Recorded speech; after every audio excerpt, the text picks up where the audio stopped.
How to transfer from Coinbase exchange to Ledger Flex wallet.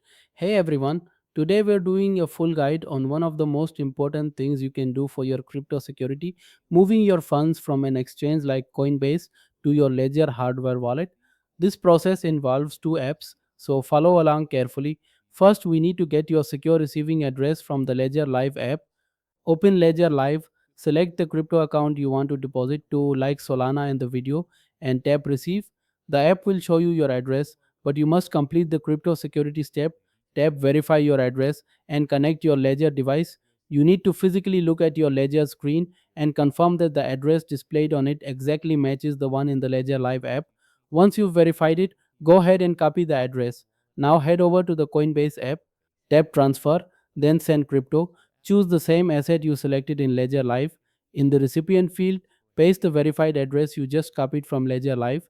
Enter the amount of crypto you want to send and proceed to the preview screen.